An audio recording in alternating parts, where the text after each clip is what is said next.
सोलापूर शहरातील 7 रस्ता परिसरातील स्टार हॉटेलच्या मॅनेजरने शिवीगाळ आणि मारहाण केल्याच्या आरोपाखाली शिवसेना जिल्हाप्रमुख मनीष काळजे यांच्यावर सदर बझार पोलीस ठाण्यात गुन्हा दाखल केला आहे।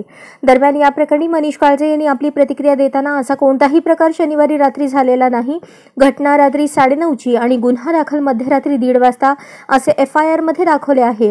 मुळात अशी कोणतीही घटना घडली नाही, मला बदनाम करण्याचे षडयंत्र सुरू आहे। यामागील खरे कारण म्हणजे ज्यांचे हे हॉटेल आहे ते काँग्रेसचे पदाधिकारी आहेत। यामध्ये शहर मध्यच्या आमदार यांचा हात असून काही दिवसांपूर्वी आम्ही केलेली विकास कामे त्यांनी केल्याचे भासवून लोकांची दिशाभूल केली, ते आम्ही उजेडात आणले होते। माझ्या कार्यालयासमोरील हॉटेल हे पूर्णतः अतिक्रमित आहे।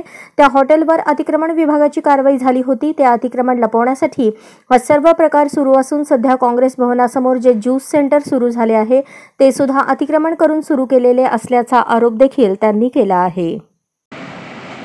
वास्तविक पत्ता 7 रस्ता येथील शिवसेना भवन या आपल्या कार्यालयासमोर जे हॉटेल आहे त्या हॉटेलच्या चालकाने माझ्यावर गुन्हा दाखल केल्याचं आत्ता मला समजलं।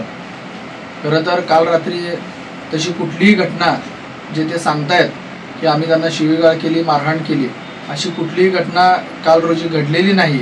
आणि त्यांची FIR कॉपी मी आत्ता बघितली तर त्याच्यामध्ये घटना 9:15ची सांगतायत आणि गुन्हा दाखल झालेला आहे 1:30 वाजता रात्री। यामुळे कुठेतरी हे बदनाम करण्याचं षडयंत्र या ठिकाणी चालू आहे। याच्या मागचं खरं कारण असं आहे की ज्यांचं हे हॉटेल आहे ते काँग्रेसचे पदाधिकारी आहेत आणि काँग्रेसच्या इथल्या शहरमध्येच्या आमदार यांनी काही दिवसाखाली आमच्या विकास कामांवरती बोर्ड लावले। याबद्दल संपूर्ण शहरामध्ये मी त्यांचा पर्दाफाश केला होता। कारण विकास कामं हे शहरमध्ये शिवसेना एकनाथभाई शिंदे मुख्यमंत्री यांच्या हातनं होत असताना, यांच्या मार्गदर्शनाखाली होत असताना कुठेतरी लोकसभा लढवणाऱ्या आमदार हे त्याचं श्रेय घेतात, अशा पद्धतीचे मी त्याबद्दल माझी माहिती दिली होती। त्याचाच रोष मनात धरून या काँग्रेसच्या पदाधिकाऱ्याने असा खोटा गुन्हा दाखल माझ्यावरती त्याच्या कर्मचाऱ्यांकडून केलेला आहे।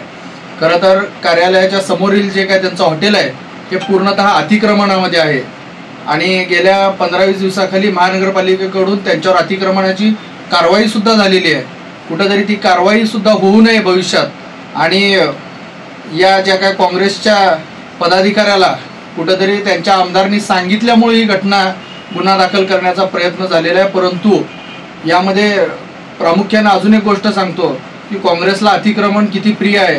काँग्रेस भवनाच्या बाहेर देखील परवाच 15-20 दिवसाखाली नवीन अतिक्रमण करून अशाच पद्धतीचं हॉटेल त्यांनी थाटलेलं आहे।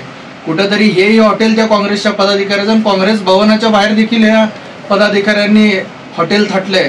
कारवाई या हॉटेलवर झाली तर काँग्रेस भवनावर होईल अशी कुठेतरी मनामध्ये शंका निर्माण झाल्यामुळे अशा पद्धतीचं कूट कारस्थान हे काँग्रेसचे पदाधिकारी करतायत। परंतु मला त्यांना सांगायचं आहे की माझा पोलीस प्रशासनावरती विश्वास आहे, अशी घटना घडलेली नाही आहे। त्या ठिकाणी सगळे CCTV फुटेज आहेत आणि त्या CCTV फुटेजच्या आधारावरती मला नक्कीच न्याय मिळेल अशी मी आशा व्यक्त करतो।